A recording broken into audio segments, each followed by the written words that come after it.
तो आज का हमारा जो टॉपिक है बहुत ही अच्छा टॉपिक है, जो हमने कल पढ़ाया था, पिछले टर्न पे जो पढ़ाया था उससे आगे। पिछली बार हमने पढ़ाया था फंक्शनल ग्रुप, और अब फंक्शनल ग्रुप के बाद आता है IUPAC नॉमेनक्लेचर।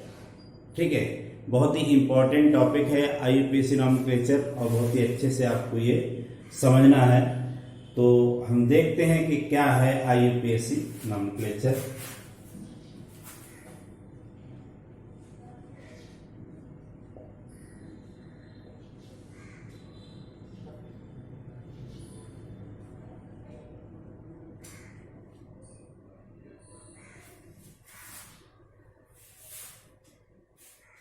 तो क्या होते हैं IUPAC name? International union of pure applied chemistry या केमिसिस्ट। ठीक, ये होता है। तो ऑर्गेनिक कंपाउंड का जो IUPAC नेम है उसमें कितने पार्ट होते हैं हम देखते हैं। आइए लिखें इसको।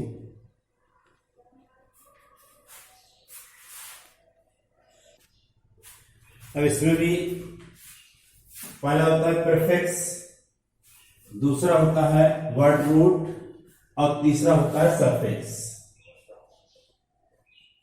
बहुत ध्यान से पढ़िएगा, बहुत ही इंपॉर्टेंट टॉपिक है और बहुत आसान करने की हमने कोशिश की है, बहुत आसान करने की कोशिश की है।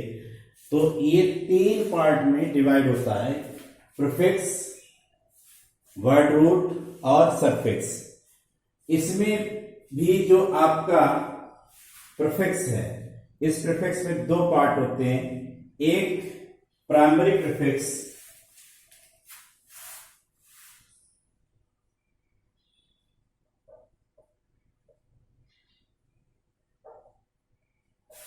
और दूसरा होता है सेकेंडरी प्रीफिक्स।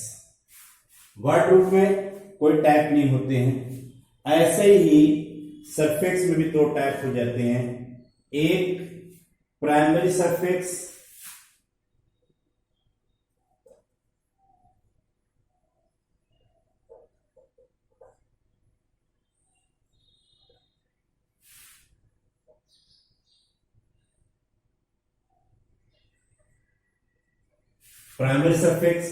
और सेकेंडरी सफिक्स।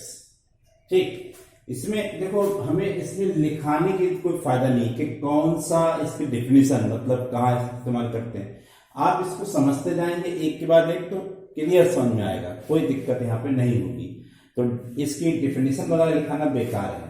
ठीक है, आपको समझा, हमारा काम है आपको समझाना अच्छे से, आपको IUPAC नेम लिखना आ जाए। ठीक, वो आप कहीं भी गड़बड़ ना करें, बस हमारा मोटिव ही। ठीक है, तो अब इसके बाद प्राइमरी सफिक्स जो होते हैं वो,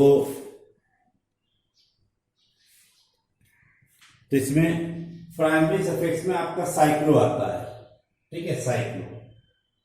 अब आता है सेकेंडरी प्रीफिक्स। प्राइमरी प्रीफिक्स जो नाम से पहले लगाए जाते हैं वो प्रीफिक्स होते हैं।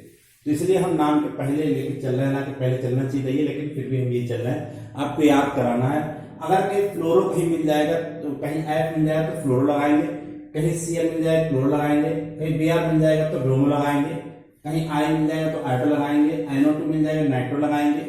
ठीक है, CH3 मिल जाएगा मिथाइल लगाएंगे, CH5 मिल जाएगा इथाइल लगाएंगे, OCH3 मिलेगा तो मिथॉक्सी लगाएंगे, OC2 और H5 मिलेगा तो हम यहाँ पर एथॉक्सी लगा देंगे। ठीक है, अब कहीं CO ग्रुप आता है, कीटो ग्रुप आता है तो ऑक्सो लगाएंगे।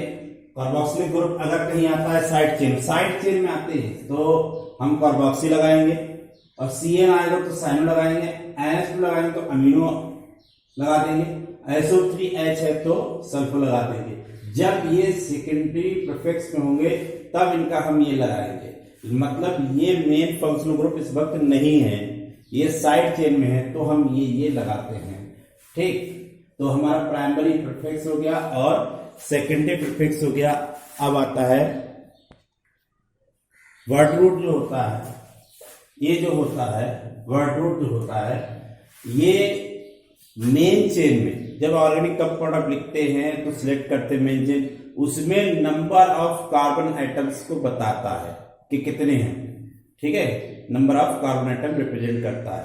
तो जैसे अगर कहीं पर एक कार्बन होगा C1 होगा तो मैथ लिखेंगे वहां पर, अगर C2 होगा तो आप F लिखेंगे, अगर C3 होगा तो आप वहां पर प्रोप लिखेंगे और सब स्मॉल लेटर पे लिखेंगे। तो ये इंग्लिश में ही लिखना है, हिंदी मीडियम इंग्लिश मीडियम से कोई मतलब नहीं है। C4 होगा तो ब्यूट लिखेंगे, C5 होगा तो पेंट लिखा जाएगा, C6 होगा तो हेक्स होगा, C7 होगा तो ये हो जाएगा हेप्ट, C8 होगा तो ऑक्ट होगा, C9 होगा तो नॉन हो जाएगा और C10 होगा तो डेफ हो जाएगा। ठीक, ये जो वर्ड रूट है इनका है और ये आपको बहुत अच्छे से याद होना चाहिए। ऐसा कुछ नहीं है, इसको जितना भी लिखा रहा है वो सब याद आपको होना चाहिए बहुत अच्छे से।